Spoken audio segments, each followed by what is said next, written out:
네, 반갑습니다. 제게 주어진 주제가 영성인데요. 영성에 대해서 이야기하는 건 너무 광범하기 때문에 삼위일체 하나님의 선교적 영성으로 압축해 보았습니다. 선교적 영성이란 삼위일체 하나님의 영성을 추구하는 것입니다. 삼위일체 하나님은 선교의 하나님이시고 또 하나님께로부터 시작돼서 하나님께로부터 완성되는 것이 선교라고 생각이 됩니다. 마태복음 28장 19절 20절을 보시면 그럼 너희는 가서 모든 민족을 제자로 삼아 아버지와 아들과 성령 이름으로 세례를 베풀고 내가 너에게 분부한 모든 것을 가르쳐 지키게 하라. 볼지어다 내가 세상 끝날까지 너와 함께 있으리라 하시니라. 여기 보면 성부와 성자와 성령 하나님의 이름이 나옵니다. 하나님 아버지는 선교의 원천이 되십니다. 요한복음 3장 16절 17절을 보시면 하나님이 세상을 이처럼 사랑하사 독생자를 주셨으니 이는 그를 믿는 자마다 멸망하지 않고 영생을 얻게 하려 하심이라. 그 다음에 중요한 말씀이 나오죠. 하나님이 그 아들을 세상에 보내신 것은 세상을 심판하려 하심이 아니라 그로 말미암아 하나 세상의 구원을 받게 하려 하심이라. 그러니까 하나님 아버지께서 아들을 주셨고 보내셨다. 그리고 예수님께서 선교의 모델이 되십니다. 빌립보 2장 6절 8절을 보게 되면 그는 근본 하나님 본체시나 하나님과 동등됨을 취할 것으로 여기지 아니하시고 오히려 자기를 비워 주의 형체를 가지사 사람들과 같이 되셨고 사람의 모양으로 나타나사 자기를 낮추시고 죽기까지 복종하셨으니 그 십자가에 죽으심이라. 성육신으로부터 시작해서 예수님의 순종과 비움, 낮추심 것들이 나오는데 선교의 모델이 되시고 성령님은 선교의 동력이십니다. 예수님은 성령님 선교를 위해 능력을 부어주시죠. 사도행전 8절을 보시면 오직 성령이 너에게 임하시면 너희가 권능을 받고 예루살렘 곧 유대와 사마리아 땅 끝까지 이르러 내 증인이 되리라 하시니라. 또 성령님은 선교를 주도하고 인도하시는 분이십니다. 사도행전 13장 11절을 보게 되면 주를 섬겨 금식할 때 성령이 이르시되 내가 불러시키는 일이 왜요? 바나바와 바울을 따로 세우라 하시니 이에 금식하며 기도하고 두 사람에게 안수하여 보내니라. 성령이 이르시되 따로 세우라. 그리고 보내는 것을 보게 됩니다. 레슬리 누비기는 선교는 1차적으로 하나님의 활동이며 교회가 참여하는 것이다. 그렇게 이야기를 하고 있습니다. 삼위일체 하나님의 선교적 영성의 특징 몇 가지만 나누겠습니다. 첫째는 삼위일체 하나님의 선교적 영성은 보냄의 영성입니다. 보내셨다. 하나님 아버지는 예수님을 선교사로 이 땅에 보내셨습니다. 요한복음 1장 7절에 보면 살아계신 아버지께서 나를 보내심에 아버지께서 보내셨다. 요한복음 7장 18절에 보시면 내가 스스로 온 것이 아니니라 나를 보내신 이는 참되시니 하나님이 보내셨다. 요한 8장 42절에도 보시면 나는 스스로 온 것이 아니요 아버지께서 나를 보내신 것이니라. 그러니까 예수님의 의식 속에는 항상 하나님 아버지가 보내셨다. 요한복음 17장 18절도 보시면 아버지께서 나를 세상에 보내신 것 같이 나도 그들을 세상에 보내었고 요한복음 20장 20절에 보면 아버지께서 나를 보내신 것 같이 나도 너희를 보내노라. 굉장히 예수님의 생각 가운데 하나님 아버지가 보내셨다라는 걸 자주 말씀하신 걸 보게 됩니다.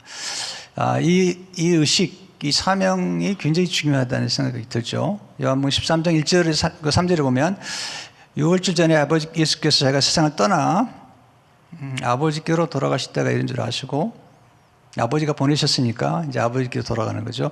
세상에 있는 자기 사람들을 사랑하실 때 끝까지 사랑하시니라.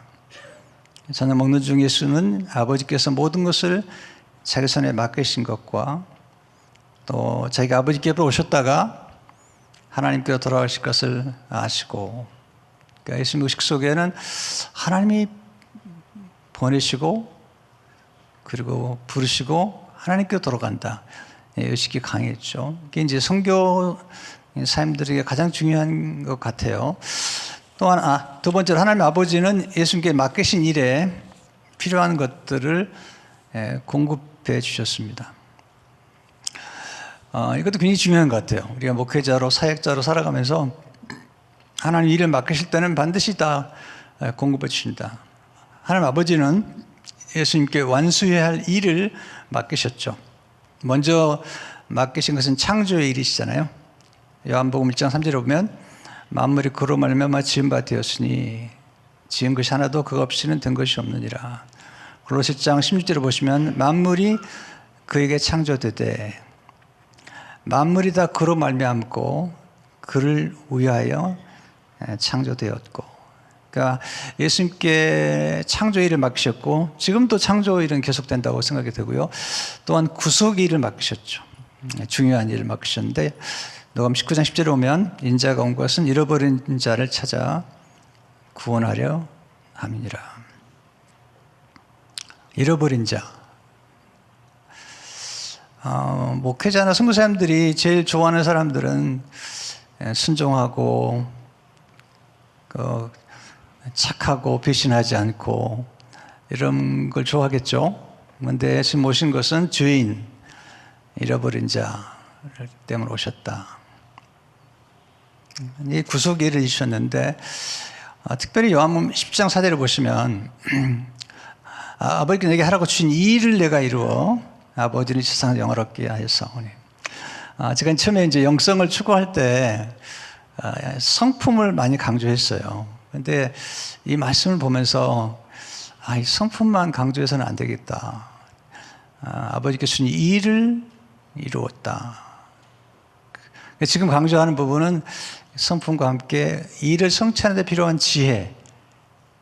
그래서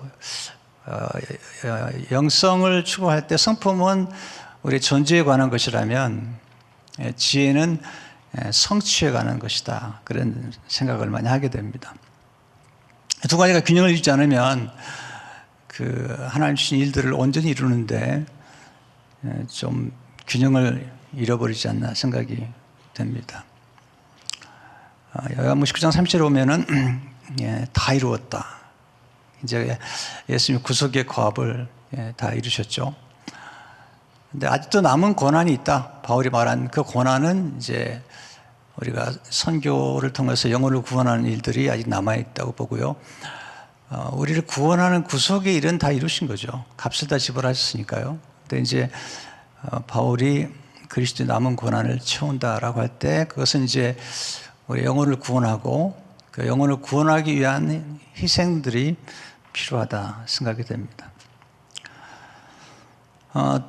또한 하나님 아버지는 예수님께 무슨 말을 해야 할 것을 알려주셨습니다. 이게 참 중요한 것 같아요. 우리가 하나님의 음성을 듣고 하나님이 말씀하라고 주신 것들을 말하는 건데 예수님은 자주 이런 말씀하셨어요. 요한복음 8장 18절에 오면 내가 스스로 아무것도 하지 아니하고 어제 아버지께서 가르치신 대로 이런 것을 말한 줄도 알리라. 스스로 하지 아니한다. 요한복음 12장 49절에 오면 나를 보내신 아버지께서 내가 말할 것을 이룰 것을 친히 명령해 주셨으니, 영어 보면요 what to say, how to say, 그러니까 무엇을 말할 것과 그 다음에 어떻게 말할 것을 가르치셨다. 우리도 이게 중요하다고 보는데요, 우리는 무엇을 말할 것인가도 중요하지만 what to say, how to say, 어떻게 소통할 것이냐도 굉장히 중요하다는 생각을 하게 됩니다. 이 두 가지가 다 이제 하나님 아버지께서 예수님께 주신 것인데, 예수님이 소통하신 걸 보면 정말 너무너무 탁월하시다는 생각이 들어요. 그래서 컨텐츠만 중요한 게 아니라 전달 방법도 중요하다 생각을 하게 됩니다. 또한 하나님 아버지께서는 예수님께 성령 충만을 허락해 주셨습니다. 요한 4장 1절에 보면 예수께서 성령의 충만함을 입어, 또 요한복음 3장 3, 4절을 보시면 하나님 보내신 이는, 하나님 말씀은 하나님, 이는 하나님의 성령을 한량없이 주심이니라. 사도행 10장 38절을 보면 하나님 나사렛 예수에게 성령과 능력을 기름 붓듯 하셨음에 그가 두루 다니시며 선한 일 행하시고 마귀에 눌린 모든 사람을 고치셨으니 이는 하나님이 함께 하셨습니다. 성령과 능력을 기름 붓듯 하셨다. 수잔 폴몬이라는 분이 그런 말을 했어요. 하나님은 기름을 태워 불을 밝히라고 그랬는데 사람들은 심지를 태우고 있다. 그래서 교회가 불이 밝은 것이 아니라 연기로 가득 찼다. 우리에게 필요한 것은 성령의 능력으로 기름 부으심으로 사역해야 되는데, 인간의 노력과 전략으로만 하다 보면은 연기가 너무 많이 나지 않는가 하는 생각도 하게 됩니다. 하나님 아버지는 모든 충만으로 예수님 안에 거하게 하셨습니다. 그래서 1장 19절에 보면 아버지께서 모든 충만으로 예수 안에 거하게 하시고, 그리고 1장 9절에 보면 모든 충만이 육체로 거하시고, 목회에서 사역자 이제 비움과 충만이 중요한데요. 둘 다 필요해요. 비움이 있고 반드시 충만하지 않으면 안 되는 거죠. 우리가 소유하지 않은 것을 줄 수는 없잖아요. 그래서 비움과 충만이 거듭 반복되는 사건이어야 된다고 생각이 되죠. 하나님 아버지는 예수님께 모든 충만을 주셨죠. 또한 만민을 다스리는 권세를 주셨어요. 요한복음 10장에 보면 아버지께서 아들에게 주신 모든 사람에게 영생을 주게 하시려고 만민을 다스리는 권세를 아들에게 주셨습니다. 근데 이 권세를 우리에게 주신 거잖아요. 하늘과 땅의 모든 권세를 아버지께서 내게 주셨으니 그러므로 너희는 가서, 그 놀라운 권세가 선교 사람들에게 주어진 것입니다. 또한 하나님 아버지는 예수님께 사람들을 보내주셨습니다. 요한복음 6장 37절 보게 되면 아버지께서 내게 주시는 자는 다 내게로 올 것이요 내게 오는 자는 내가 결코 내쫓지 아니하리라. 그리고 17장 24절을 보시면 아버지여 내게 주신 자도 나 있는 곳에 나 함께 있어. 이것도 굉장히 중요한 것 같아요. 우리 사역자들에게 하나님이 보내주신 사람들이 있고, 또 머물게 한 사람들이 있고, 또 가까이 하게 한 사람들이 있는 거거든요. 근데 우리는 우리에게 주신 사람들보다는 다른 사람들을 부러워할 때가 많이 있는 것 같아요. 예수님이 자주 하신 말씀은 내게 주신 자도 나 있는 곳에, 그리고 내게 주신 자는 다 내게로 올 것이요. 그래서 하나님 아버지는 사람들을 보내셨다. 선교 현장에서 제일 많이 기도해야 될 것 중 하나가 동역자를 보내달라는 기도가 필요하다고 생각이 되죠. 그리고 하나님 아버지는 예수님이 실질적인 필요를 채워주셨습니다. 요한 8장 3절을 보게 되면 헤롯의 청지기 구사의 아내 요한나와 수산나와 다른 여러 여자가 함께 있어 자기들의 소유로 그들을 섬기더라. 이건 이제 물질적인 필요죠. 그러니까 선교사님들에게도 정말 필요한 게 이런 영적인 필요와 정서적인 필요와 그리고 물질적인 필요가 모두 필요하다고 생각이 돼요. 나만 장군이 이제 엘리사에게 고침을 받은 다음에 엘리사가 나만 장군이 주는 물질을 받지 않습니다. 그런데 여기서 우리가 이제 조심할 것은 그걸 많이 강조하는 분들이 도움을 받는 것은 좋지 않다 이렇게 생각하는데, 그러면 엘리사가 수냄 여인의 지속적인 도움을 받았다는 것은 잊지 말아야 됩니다. 또 예수님께서 옥합을 깨뜨린 여인의 사랑을 받으셨고, 또 마가 다락방을 정복했던 마가 요한의 어머니나 이런 그런 필요를 채워준 것들에 대해서도 늘 잊지는 말아야 될 것입니다. 그리고 엘리사의 경우는 왕과 장관들하고도 아주 가까웠던 것들을 우리가 기억할 필요가 있는 것입니다.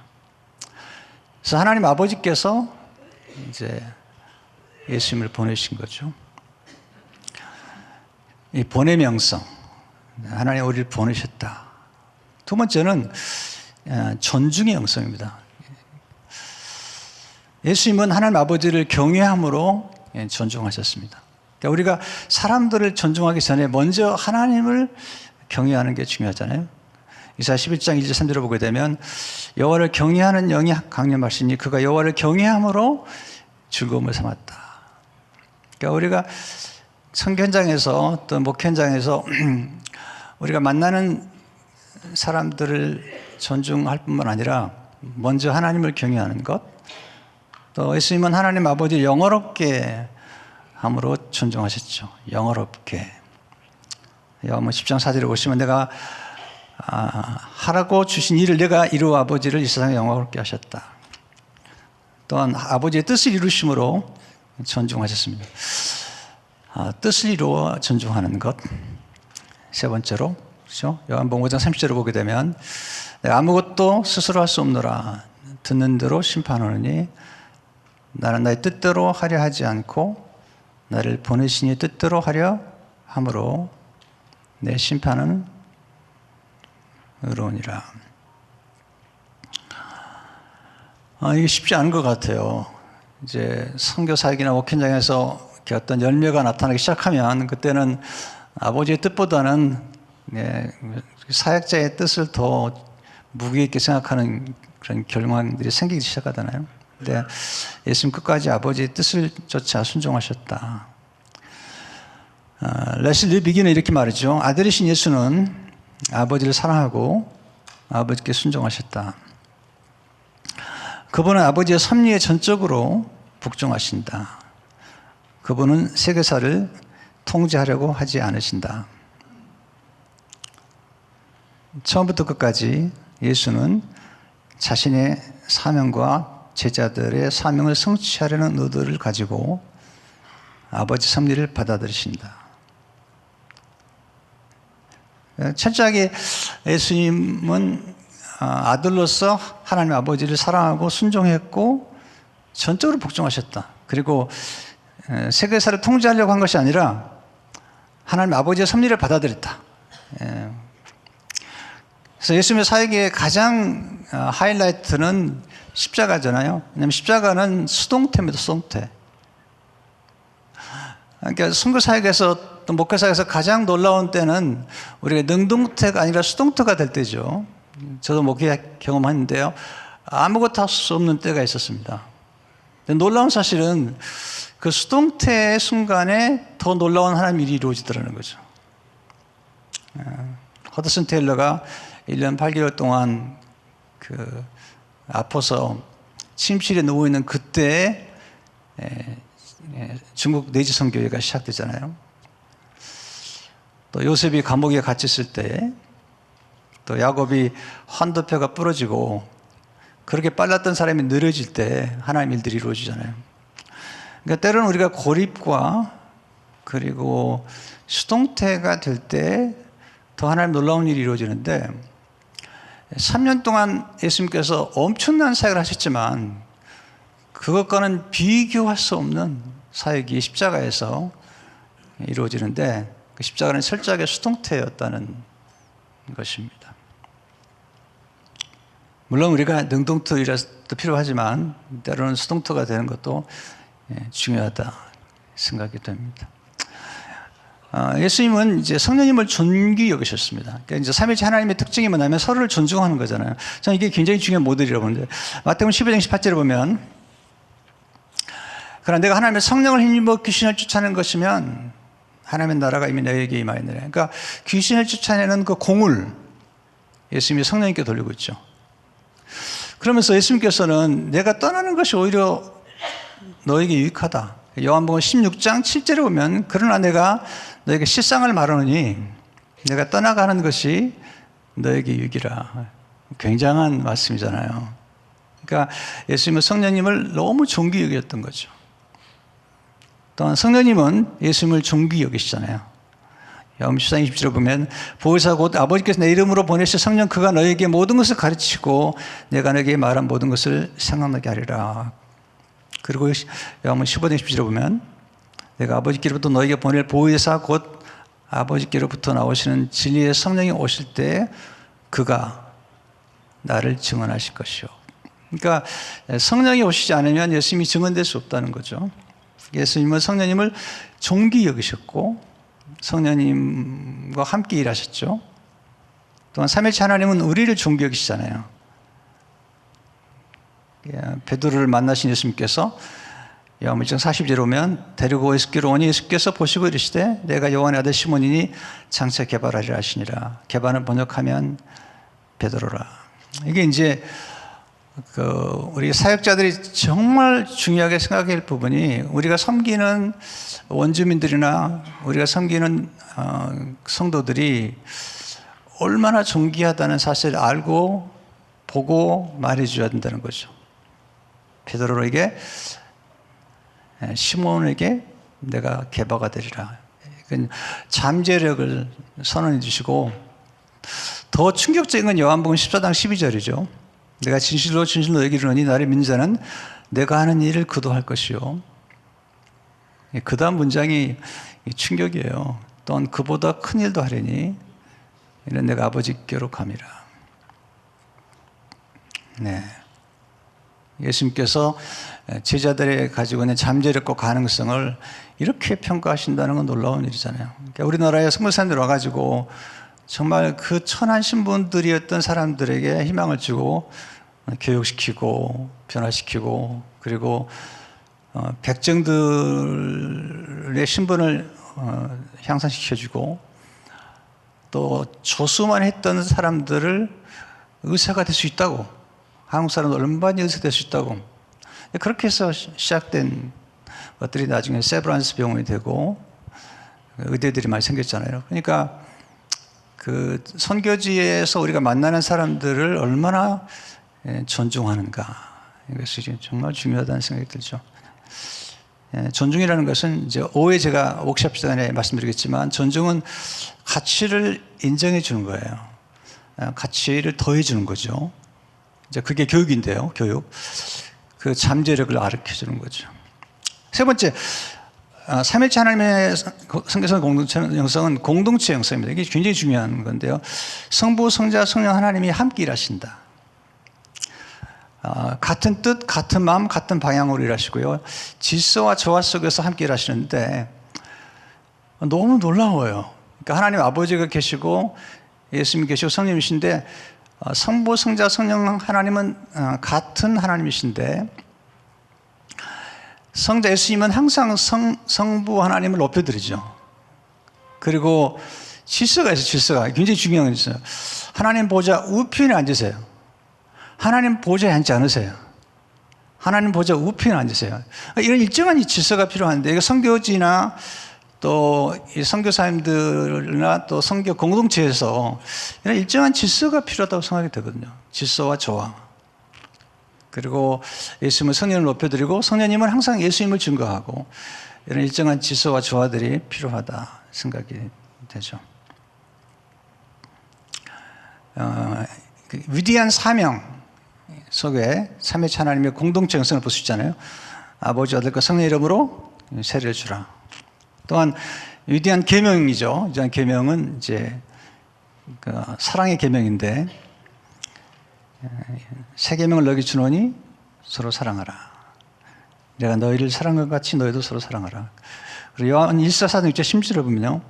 하나님 우리를 사랑하시는 사랑을 우리가 알고 믿었노니 하나님 사랑이시라. 사랑 안에 거하는 자는 하나님 안에 거하고 하나님도 그의 안에 거하느니라. C.S. 루이스가 삼위일체를 얘기할 때 이 점을 굉장히 강조해요. 하나님이 삼위일체일 수밖에 없는 이유, 그리고 삼위일체 하나님이셔야만 하는 이유, 그것은 사랑은 혼자 할 수 없기 때문이다. 사랑은 반드시 대상이 필요하다. 삼위일체 하나님 서로 사랑하시고 그리고 서로 친밀한 교제를 나누시고 하나가 되게 하셨다. 네 번째는 성육신. 예수님 우리와 함께 하셨다. 예. 그래서 인간의 언어를 가지고 오셨다. 예. 그래서 요한복음 1장 14절에 보면 말씀이신데 우리 가운데 거하심에 우리 가운데 거하신 것입니다. 마지막 다섯 번째 올려주실래요? 삼위일체 하나님의 선거 정성은 모험의 영성입니다. 모험. 예, 창조 사역이 모험이잖아요. 폴 트루니가 이런 말을 해요. 하나님 모험 정신에 의해 가장 활기찬 모습으로 나타난다. 하나님은 가장 위대한 모험가라고 할 수도 있으리라. 우리가 하나님은 창조자라고 할 때 바로 이러한 의미로 말하는 것이다. 우리 모두는 무언가를 창조해내는 것이 모험이라고 여긴다. 그 다음 말이 더 무서운 얘기인데요. 모험은 계속된다. 하나님은 즉각 훨씬 더 위험한 모험을 하셨다. 하나님 인간을 자기 형상대로 창조하셨다. 즉 모험의 정신을 부여받은 존재, 모험을 사랑한 나머지 하나님을 대적하고 창조의 완전한 질서를 뒤엎는 데까지 휩쓸어갈 수 있는 그런 존재를 만드신 것이다. 예수님 구속사역도 모험이죠. 그리고 선교사역도 모험이죠. 네. 결론을 말씀드리겠습니다. 네, 삼위일체 하나님의 선거 정성은 물려주고 떠나는 영성입니다. 물려주고 떠나는 결론이에요. 결론. 모세는 여호수아에게 거압을 물려주고 떠났고요. 엘리야는 엘리사에게 거압을 물려주고 떠났죠. 예수님 제자들에게 거압을 물려주고 떠났습니다. 그리고 성령을 보내주시면서 거압을 물려주셨습니다. 그래서 레슬리 뉴 비긴 말 한 두 군데 인용하고 마치도록 하겠습니다. 제자들에게 증거하시는 분은 성령이시다. 성령의 임재로 말미암아 제자들은 양자됨의 선물을 받고 세상에서 아들의 사역을 지속하게 된다. 그러므로 아버지께서 행하시는 일들에 대한 증인은 제자들이 아니라 성령 자신이시다. 박해받는 제자들이 신문을 받을 때 대언하시는 분은 성령이시다. 죄와 의와 심판의 세상, 예수를 미워하고 거부하는 세상, 책망하신 분은 성령이시다. 분명히 말하지만 성령은 선교사이시다. 하나만 더 인용하겠습니다. 교회는 성공을 보장한 것이 아니라 성령의 증거를 보장받는, 교회는 성공을 보장받는 것이 아니라 고난 가운데 그리스도의 평화를 보장받고 자신의 약함과 무지에서 나오는 성령의 증거를 보장받는다. 이게 굉장히 중요한 표현이에요. 교회는 성공을 보장받는 것이 아니라 고난 가운데 그리스도의 평화를 보장받고 자신의 약함과 무지에서 나오는 성령의 증거를 보장받는다. 교회는 미래에 대한 그리스도의 약속을 붙잡고 있다. 기뻐하라. 내가 세상을 기어노라. 기도하겠습니다. 하나님 아버지, 우리 선교사님들 현장에서 너무너무 수고를 많이 하시고 영적 침체와 또는 번아웃과 우울증과 공황장애와 정서적 고통과 물질적 고통과 관계적 고통으로 심하게 고통받는 분들이 많습니다. 위로해 주시고 오늘 특별히 삼위일체 하나님의 영성을 우리가 한번 생각하면서 다시 한번 우리의 사명을 스럽게 하는 시간들이 되도록 도와주옵소서. 예수 이름으로 기도합니다.